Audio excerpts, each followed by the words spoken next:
बिस्मिल्लाहिर्रहमानिर्रहीम।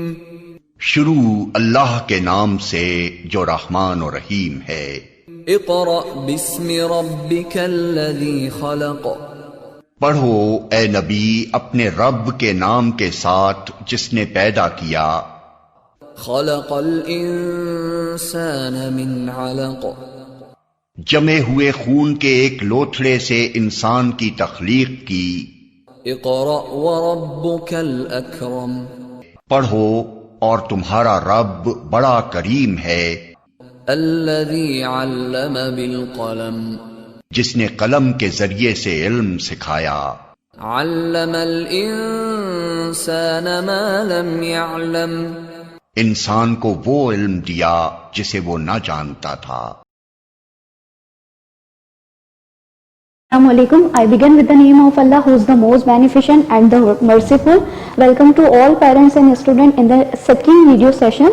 This is the class 7 period mathematics, and we are going to start the first semester final content. This is the week number 2. In previous week number 1, we started the chapter 1 direct and inverse proportion, and I have already explained in detail in physical classes, but I want to review the definitions. First, what is the proportion? Proportion is a type of the ratio in which we compare the two ratios.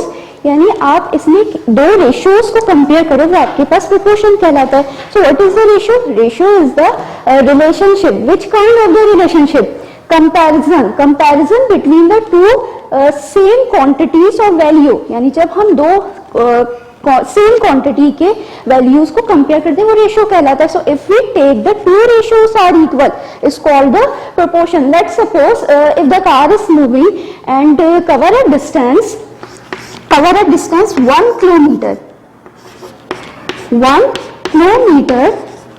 In 5 minutes. यानी time है आपके पास 5 minutes. 1 kilometre का जो distance cover हो रहा है वो 5 minutes में हो रहा है. 1 पे 5 ये आपके पास एक क्वांटिटीज का रेशियो आ गया. Clear? So let's suppose if the car is moving again and cover a distance the 2 kilometre. So how long will it take? अब यहाँ पे कितना टाइम लगेगा? लेट्स सपोज मैं इसे x से शो कर रही हूँ. अच्छा, ये जो आपके पास एक रेशियो आया है इसको आप फ्रैक्शन फॉर्म में भी लिख सकते हो. ठीक है, ये मैंने क्वांटिटीज को एक फ्रैक्शन फॉर्म में लिख दिया. 1 पे 5 मिनट्स का डिस्टेंस कवर हो रहा है. सो अब 2 किलोमीटर पे कितना टाइम लगेगा इसको भी अगर मैं फ्रैक्शन फॉर्म में लिख दूं. अब मैंने ये ऐसे क्यों लिखा है? ये मैंने इसलिए ऐसे लिखा है कि मुझे 1 पे जब मेरे पास 5 है तो जब मैं इसको इससे कंपेयर करूंगी उसके जो भी स्टेप्स होंगे आप क्रॉस मल्टीप्लीकेशन करके इसका जो आंसर लेके आओगे वो यहाँ पे x का आंसर 10 आ जाएगा. इट मींस 2 किलोमीटर पे 10 का डिस्टेंस कवर हो रहा है. तो यहाँ पे मैंने जो ये जो चीज कंपेयर की है, दो रेशियोज को जो मैंने कंपेयर किया, दिस इज द प्रोपोर्शन. ये प्रोपोर्शन कहलाती है. यानी जब मैं दो रेशियोज को इक्वल ले लूं वो प्रोपोर्शन है, और इसको इक्वल लेने से ही हमारे पास जो है बाकी जो अननोन वैल्यूज होती हैं वो इजीली फाइंड आउट कर सकते हैं. तो दो रेशियोज को कंपेयर करना प्रोपोर्शन कहलाता है. We are having the two types of the proportion. Number 1, the direct proportion. So direct proportion is related between the two quantities. The first quantity is increased, the other will also be increased. और the first is decreased, the other will also be decreased. यानी जब दो quantities आप compare करो उनका जो relation होगा, यानी अगर एक क्वांटिटी इंक्रीज होगी तो सेकंड उसके साथ खुद ब खुद इंक्रीज होगी. सपोज ये डिस्टेंस है, ये टाइम है, ये दोनों क्वांटिटीज डिफरेंट है. जैसे ही आपके पास डिस्टेंस इंक्रीज होना शुरू होगा, 1 से जब आपने 2 किया तो टाइम खुद ब खुद इंक्रीज हो रहा है. तो इट मींस रिलेशन कौन सा? Direct proportion. अगर आप डिस्टेंस कम करते हो तो टाइम भी क्या होगा? कम होगा. The second quantity is the inverse proportion.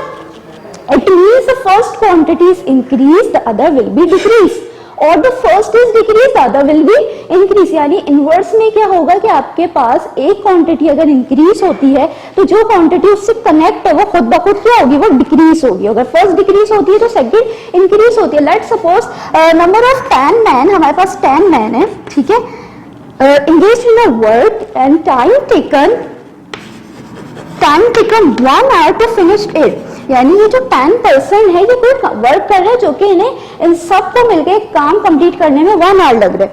Let's suppose if the number of man reduced from 10 to 5, अगर मैं इसको नंबर ऑफ मैन को रिड्यूस कर दूं, कम कर दूं, तो how long will it take, यानी अब कितना यहाँ पे इनको टाइम लगेगा अपना ये काम कंप्लीट करने में। जब 10% 1 आवर ले रहे हैं तो यहाँ पे 5% एक क्वांटिटी रिड्यूस हुई है, डिक्रीज हुई है, तो लाजमी सी बात है कि जो सेकेंड क्वांटिटी है वो खुद ब खुद क्या होगी, इंक्रीज होगी। तो अब जो इनको 5% को जो अपना काम कंप्लीट करने में जो टाइम लगेगा वो 2 आवर्स होंगे।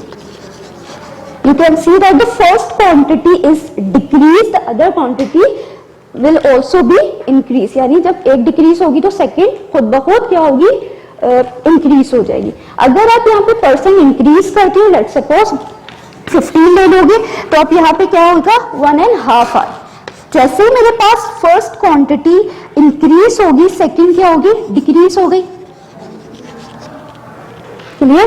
So this proportion is the inverse proportion because the first quantity is decreased, second quantity will be increased. So now move the exercise 1B, exercise 1A we have completed in physical classes. So now start the exercise 1B, page number 18. We start the question number 3. Question number 1 we have completed in physical class. Now start the question number 3. It is given that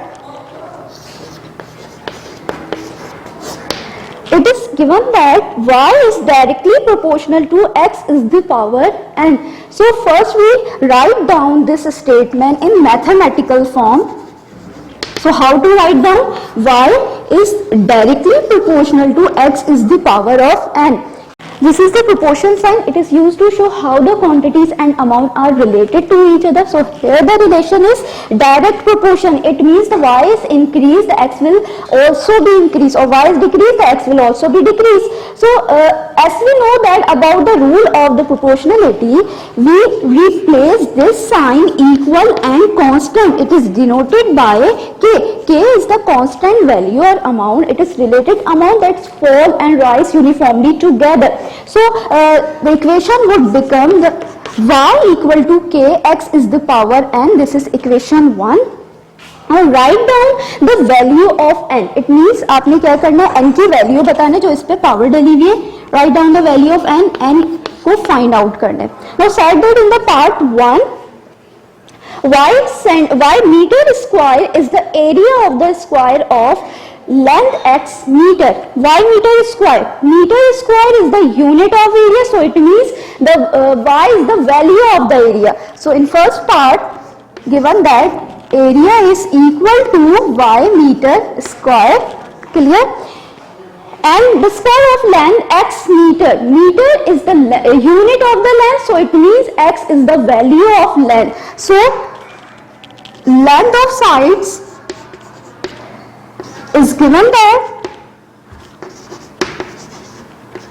x meter. Clear? So here we write down the formula of area. Area is equal to length into width. Area is given by area की value आपको y given है, and the length is have been given x square, length of the square. It means square means all the sides are equal. Clear? All the sides are equal, so length have been given the x, so width also be x. Clear? Y equal to x into x. We have the same base, the power will be add. आप base को one time लिखोगे, उन पे जितनी भी powers हैं, there is nothing. It means there is 1. 1 plus 1 is 2. So y is equal to 2 square. This is equation 2. You can see that the equation 2 and equation 1 दोनों equation मुझे y को represent करिए. Y equal to k is the power kx is the power of n and y is equal to x square. अगर मेरे पास किसी भी equation में right side या लेफ्ट साइड सेम होती है तो हम उसकी अपोजिट साइड इक्वल ले सकते हैं. तो यहाँ पे हम क्या करेंगे, कंपेयर इक्वेशन 1 and 2. क्यों कंपेयर करें, क्योंकि मुझे n फाइंड करना है. x पे जो पावर n है आपने उसे वो फाइंड करना है. सो जैसे हम कंपेयर करेंगे x की value k, x is the power of n equal to second equation y बराबर है x स्क्वायर के, तो x स्क्वायर आ गया. Always remember that whenever we have the same base on the both sides, so power is equal, so it means यहाँ पे x और x same base है तो पावर्स क्या होंगी, इक्वल हो जाएंगी. So n equal to 2. In first part the value of n is equal to 2. Clear? Now the second part is the y centimeter cube is the volume of a cube of length x centimeter. Centimeter cube is the unit of the volume. So it means the y is the value of the volume. In second part, volume is y equal to centimeter cube. And is the volume of a cube of length x centimeter. Centimeter is the unit of length. So it means the value of length is x. The length of the sides of cube is x centimeter. So here we have to put the formula of volume. V equal to length into width into height. Clear? Y is equal to y. Sorry, V volume is equal to y equal to length into width into height. बात यहाँ cube की हो रही है. So cube means all the sides are equal. So it means length, width and height would be the same value x into x. x given है, तमाम sides मुझे जितनी भी क्यूब की जितनी भी साइड्स थी वो x गिवन है. तो लेंथ विड्थ हाइट आपके पास तीनों क्या होंगी, x होंगी. y equal to we have the same base, the power will be at 1 1 1 1 plus 1 2 2 plus 1 3. So यहाँ x y equal to x cube. This is equation 3 and equation 1 को आप compare करोगे क्योंकि मुझे n की वैल्यू चाहिए. दोनों वैल्यू इक्वेशंस आपके पास y को रिप्रेजेंट कर रही है. Left side right side equal है तो आप दोनों की लेफ्ट साइड कंपेयर कर सकते हैं. Compare equation 1 and 3. k x is the power of n equal to x cube. Here we have the same base on the both sides, so it means the power is equal. Power n equal to 3. So in the second part the value of n is 3. Now move the next part. Next question number 10 is if the y is directly proportional to x square. First you will write down this statement in mathematical form. Y is directly proportional to x square. Y is directly proportional to x square. This is the proportion sign. As you know very well about the proportional sign, we replace this sign equal and constant k x square. This is equation 1. The equation would be y equal to k x square. Clear? आगे कह रहे हैं and the difference in the value of y. Difference means is the result of subtracting one number from the other. आपने एक number से दूसरे number को क्या करना है, माइनस करना है. किसको माइनस करना है, y की वैल्यू को. सो यहाँ y की वैल्यू मेरे पास ये इक्वेशन फॉर्म है और y की माइनस डिफरेंस लेना है. तो डिफरेंस के लिए आपके पास y की 2 वैल्यूज गिवन होनी चाहिए. अब y की 2 वैल्यूज के लिए या तो हमें x की 2 वैल्यूज गिवन हो तो आपके पास y की भी 2 वैल्यूज आ सकती हैं. तो आगे गिवन है difference in the value of y when x equal to 1 and x equal to 3. Both equations put in equation 1 one by one. First we put the equation 1 x equal to 1. यहाँ 2 x की values given है. So सबसे पहले हम put करेंगे x equal to 1, y equal, इसमें x की जगह हम पुट करेंगे 1. X is replace the value of 1 square. 1 square is 1. 1 into k is k. Y equal to k. This is equation 2. Now the second value of x is 3. Use the equation 1. K equation 1 use करेंगे. Y equal to k. X replace the value of 3 square. Clear? x की जगह उसकी value 3 put कर दी. y equal to k. 3 square is 9. 3 is multiplied 2 time. यानी आपने 3 को 3 से ही multiply करना. इस पे power 3 multiply by 3 is 9. 9 into k is 9k. This is equation 3. Clear? क्या कह रहे थे आपसे? And the difference in the value of y, when x equal to 1 and x equal to 3, difference लेना है आपने y की दो वैल्यूज का, तो दो वैल्यूज आ गई 9k एंड k। कब लेना था? जब आपके पास when x equal to 1 and x equal to 3, तो 1 पे भी मेरे पास एक y की वैल्यू आ गई एंड 3 पे भी y की वैल्यू आ गई। अब आपने क्या करना है? डिफरेंस लेना है। तो डिफरेंस हमेशा यानी माइनस करना है। ग्रेटर वैल्यू को पहले रखते हैं, तो 9k मेरे पास ग्रेटर है 1k आपके पास स्मॉल है, तो 9k माइनस k, डिफरेंस आ गया। Difference in the value of y when x equal to 1 and x equal to 3 is 32, is 32 means difference बराबर है 32 के। Clear?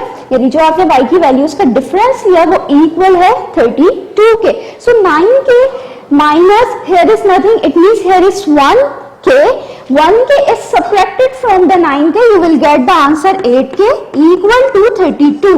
8 is multiplied with k, it will go to the other side, it will be divided, 32 divided by a, you will get the answer is 4.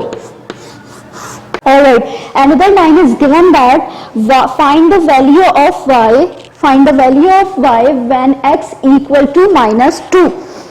So here we use the main equation 1, this is the main equation of this question.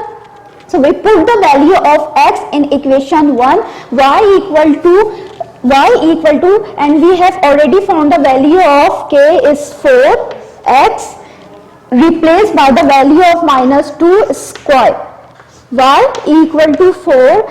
Always remember that whenever we have the negative sign inside the bracket with the power of square or even, so a negative sign will become the positive. So plus 2 square is 4. 4 into 4 is 16, you will get the answer is 16.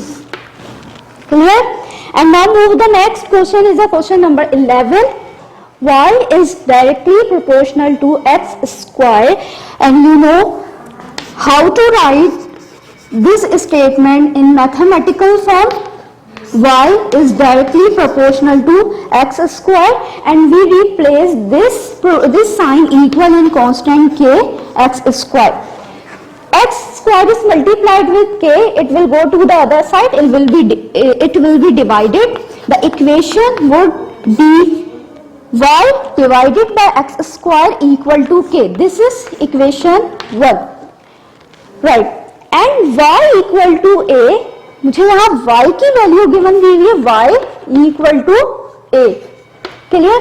आपने क्या करना है? y को equation 1 में इसकी जगह put कर देना है। So y equal to a for a particular value of x, यानी x की किसी खास वैल्यू पर आपको y a गिवन है, so आप पुट करोगे। पहले अब वो वैल्यू क्या है x की उसकी बात नहीं की, बस एक इन्होंने स्टेटमेंट ये दे दी है, y equal to a for a particular value of x, यानी x की किसी खास वैल्यू पर y a गिवन है, तो आप इसमें पुट करोगे y की जगह आपने a पुट किया upon x square equal to k.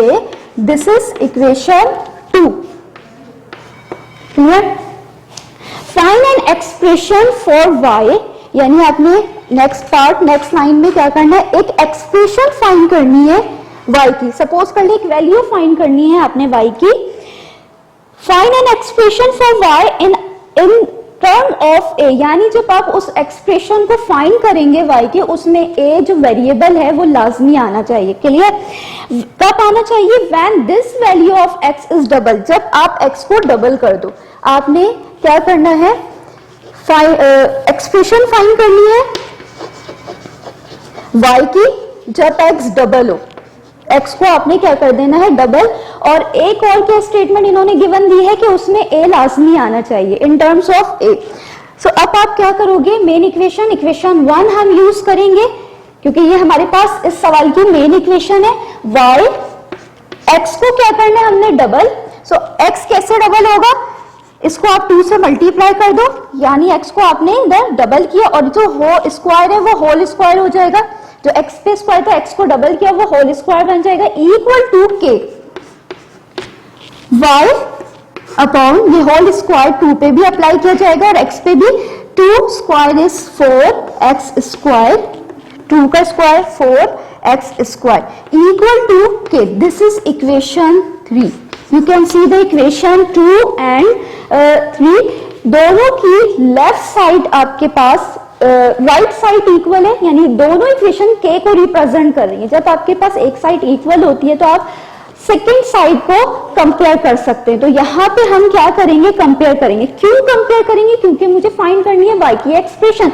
यहाँ से y की एक्सप्रेशन आप बना सकते हो, 4x² is divided, it will go to the other side. अगर आप इसको वहां भेजोगे तो यहाँ पे y की एक्सप्रेशन फाइंड कर सकते हो। But in terms of a नहीं आएगा, क्योंकि इनके जो एक्सप्रेशन फाइंड करनी है उसमें a लाजमी आना चाहिए, इसीलिए हम इसे कंपेयर करेंगे। Compare equation 2 and 3, clear? So y upon 4x square equal to, यहां पे भी इसको कंपेयर कर लेंगे, a upon x square। 4 मुझे y की एक्सप्रेशन चाहिए, 4x square यहाँ डिवाइड है, it will go to the other side, it will be multiplied with a upon x square। So x square, numerator denominator have the same base or value, so it will be cancelled। y equal to a into 4 is 4a, so you will get the expression of y is equal to 4 in terms of a, clear? So now move the next exercise, exercise 1c, exercise 1c,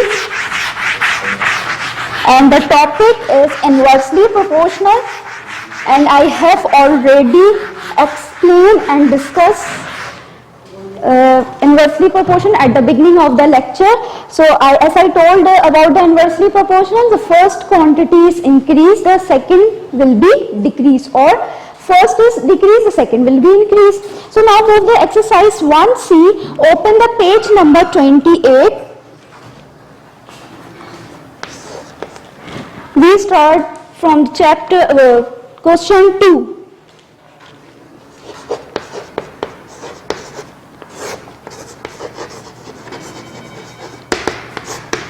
Eight men can build a bridge in 12 days. First you will have to pick the quantities. Which quantities have been discussed here? 8 men, number 1 quantity, man can build a bridge in 12 days, second quantity। So आपने सबसे पहले इन quantities को किसी variable से suppose करना है। तो suppose, यहां से सवाल आपका स्टार्ट हो चुका है। Suppose x equal to man and y equal to, y is represented days, days is represented by y, clear? तो दोनों क्वांटिटीज को आपने सबसे पहले पिक करना है, उनको नेम देना है। मैन को मैंने x से रिप्रेजेंट किया एंड डेज को y से। So 8 man can build 12 can build a bridge in 12 days. 8 man, man is represented by x, so x equal to 8 man can build a bridge in 12 days, equal to 12 days. So days is represented by y, so y equal to 12 days, clear? अच्छा, अब यहाँ पे जो ratios है इनके difference के लिए आप 1 और 2 का भी नेम दोगे, so इसको आप बोलोगे x1 and y1. So x1 equal to 8 men and y1 equal to 12 days, clear? यानी 8% जो के क्या कर रहे हैं, ब्रिज बिल्ड कर रहे हैं, जो के कितने डेज लग रहे हैं, 12 डेज, क्लियर? 8 till 12, ये आपके पास एक value given they the. Find the time taken, यानी आपको कितना वक्त लगेगा, कितने डेज लगेंगे। मुझसे क्या पूछा जा रहा है, find the time taken means days मुझे बताने। तो डेज को मैं y से रिप्रेजेंट किया, तो मैं क्वेश्चन मार्क, क्योंकि ये मुझे फाइंड करना है। Find the time taken for the 6 men to build the same bridge. कितने मैन हो गए, 6 मैन। मैन को किससे रिप्रेजेंट किया, x से। तो अब ये सेकंड आपके पास क्वांटिटीज की रेशियोज गिवन है, तो आपने क्या करना है, इनको 2 डिफरेंस के लिए x2 y2 आपने नेम दे दिया। So number of man is reduce from 8 to 6 कितना टाइम लगेगा आपको, यानी जब मेरे पास 8% 12 डेज होने लग रहा है, अब मैन क्या हो गए, रिड्यूस हो गए, डिक्रीज हो गए।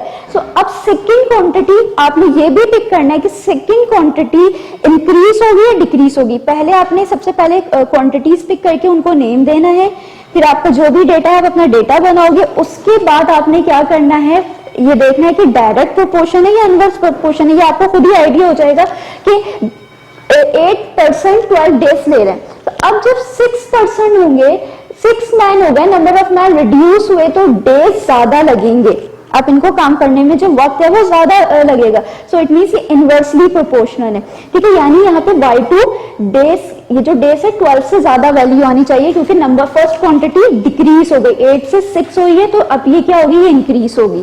क्लियर। सो आप यहाँ पे क्या यूज करेंगे, formula of inversely proportion I have already discuss in physical classes.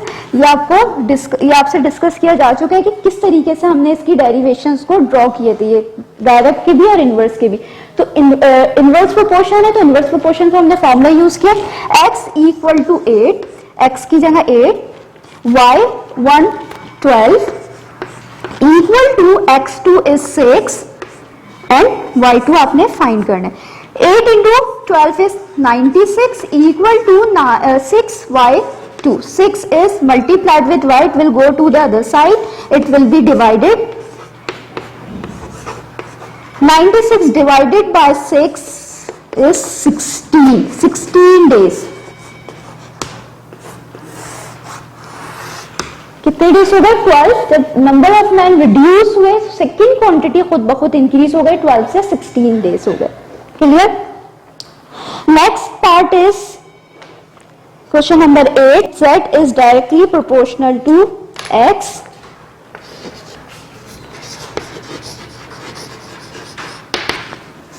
Z is inversely proportional. Z is inversely proportional to x.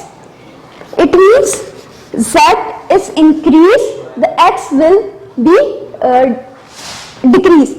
z increase होगा तो x आपके पास डिक्रीज होगा। ये इनवर्स प्रोपोर्शन है। इनवर्स प्रोपोर्शन को हम किस तरीके से लिखेंगे, जो सेकंड क्वांटिटी होगी आप उसको 1 में करके लिखोगे। ये रिप्रेजेंट कर रहा है कि जैसे ही आपके पास फर्स्ट क्वांटिटी इंक्रीज होगी, सेकंड खुद ब खुद उसके साथ डिक्रीज होगी। क्लियर। सेकंड क्वांटिटी जो, जब भी आप इनवर्स प्रोपोर्शन को राइट करते हो तो उसकी सेकंड क्वांटिटी 1 में करके लिखोगे, जो कि रिप्रेजेंट करेगा कि एक क्वांटिटी इंक्रीज में है, सेकंड क्वांटिटी डिक्रीज में। So as you know about the rule of the proportionality, we apply the same rule, that proportion sign replace किया जाएगा विद इक्वल एंड कांस्टेंट के 1/x. This is equation 1. Clear. And given, आगे line given है, and z equal to 5, z equal to 5 when x equal to 7. So, you have been given the value of z and 7. Put this value in equation 1 because this is the main equation of this question. So z is replaced by the value of 5 equal to k 1/7. x किसको represent कर, x की value है 7, तो x की value put कर दी 7. तो 7 is divided, it will go to the other side, it will be multiply with 5. 7 इससे आके मल्टीप्लाई हो जाएगा 5 से, equal to k. 7 5 is 35. So you will get the answer is 35. k equal to 35. Find the value of, एक और आगे क्या बात करें, find the value of x. Find the value of x means x आपने फाइंड करना है when z equal to 70. z equal to 70, यही मेन इक्वेशन यूज करेंगे. z 70 है तो x क्या होगा. Clear. We put the value of z is 70 equal to, we have already found the value of k is 35, 1/x. x find करना है, x divide हो रहा है, it will go to the other side and the operator will be changed into multiplication. So 70 से आके ये multiply हो गया, equal to 35. So 70 is multiplied with x. 70 को आप वैल्यू से सॉल्व किया जाएगा तो ये 70 सेकेंड साइड पे जब आएगा तो इसका ऑपरेटर डिवाइड हो जाएगा। x equal to 35 divided by 70, तो you will get the answer is 0.5। 35 आप डिवाइड करोगे कैलकुलेटर से 70 से, तो आपका आंसर आएगा 0.5। Now move the last part of today's lecture is question number 13। Open the page number 29। 12 glass blower can make the 12 identical vases in 9 minutes। 12 glass blower है हमारे पास, 12 glass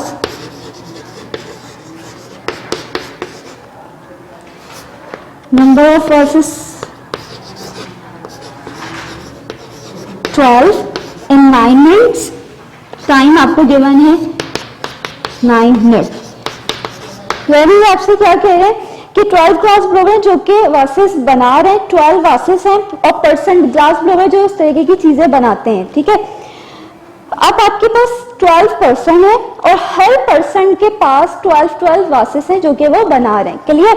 इन 9 minute हर person को vases बना, एक वास बनाने में 9 minute लग रहे हैं। 12% हर पर्सन के पास 12 वासेस हैं। क्लियर? और एक वास बनाने में टाइम है आपके पास फॉर वन वास के लिए कितना, 9 minute. Assuming that all the glass blower work at the same rate, यानी आपने अज्यूम करना है जितने भी वर्कर्स हैं जो ये वास बना रहे हैं उनको वासेस बनाने में जो टाइम रेट है वो सेम है। मीन्स 9 मिनट ही लग रहा है सबको, ना 9 मिनट से कम ना 9 मिनट से ज्यादा, ये आपने अज्यूम करना है। So how long will it take, कितना टाइम लगेगा 8 ग्लास ब्लोवर। अब अगर ग्लास ब्लोवर आपके पास 8 हो जाते हैं, glass blower 8 to make 8 glass blowers to make 32 such vases. अब वासेस आपके पास टोटल वासेस जो आ गए हैं वो हैं 32। सो अब इन्होंने क्या पूछा था, कितना टाइम लगेगा। तो यहाँ जो इन्होंने हमसे बात की वो जो टोटल वासेस की बात की है वो है 32 और पर्सन अब हो गए 8। सो अब यहाँ पे कितना टाइम लगेगा हर पर्सन को वासेस बनाने में। तो सबसे पहले तो मुझे ये पता होना चाहिए कि हर पर्सन के पास कितने वासेस हैं, कि हर पर्सन कितने वासेस बना रहे हैं। यहाँ टोटल 32 है और पर्सन है 8। तो सबसे पहले तो आपने क्या करना है, इस 32 वासेस को 8 पर्सन में डिवाइड करना है। सो आप सिंपल इसे डिवाइड कर दो, 32 वासेस को डिवाइडेड बाय 8 करेंगे। सो आंसर आएगा 4। क्लियर? 4 वासेस पर पर्सन, यानी अब हर पर्सन कितने वासेस बना रहा है, 4। अब मुझे ये पता चल गया हर पर्सन के पास कितने वासेस है, 4। क्लियर? और 1 वास, मुझसे टाइम पूछा था, 1 वास बनाने में 9 मिनट लग रहा है। आपने अज्यूम किया था कि हर पर्सन का जो रेट है वो सेम है, टाइम रेट जो भी है वो आपका सेम, आपने अज्यूम करना, जो भी वर्क है उसका रेट सेम है। क्लियर? तो 4 वासेस हर पर्सन के पास आ गए। सो इट मीन्स एक वास बनाने में 9 मिनट लग रहा है। सो जब 1 वास वो कंप्लीट करेगा 9 मिनट, सेकंड वास बनाएगा फिर 9 मिनट, थर्ड बनाएगा फिर 9 मिनट। सो अब आपने यहाँ पे प्लस नहीं करना कि आप यहाँ पे 4 टाइम 9 को प्लस करो। आप जानते हो एडिशन की शॉर्ट वे क्या है, मल्टीप्लीकेशन। आप ये भी जानते हो कि 1 वास बनाने में 9 मिनट लग रहे हैं। सो आप क्या करोगे, टाइम के लिए क्या करोगे, 4 मल्टीप्लाई बाय 9 करोगे, 30 मिनट्स। आपके पास टाइम क्या आएगा फॉर 1 वास के लिए, 30 मिनट्स। सो हर पर्सन को जो टोटल जो 4 वास बनाने में जो टाइम लग रहा है वो 30 मिनट्स लग रहे हैं। So today's lecture and chapter number 1 have been completed over here. Now move the diary homework. If given that, write down in your diary,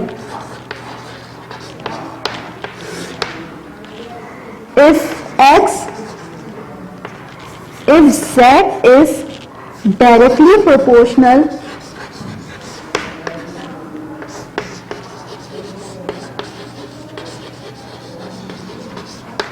to x square and inversely proportional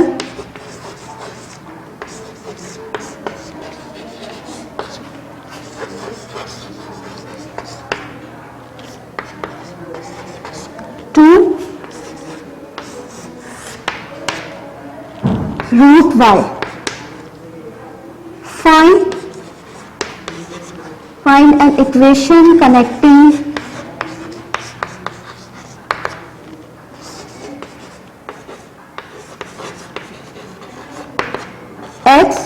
y and z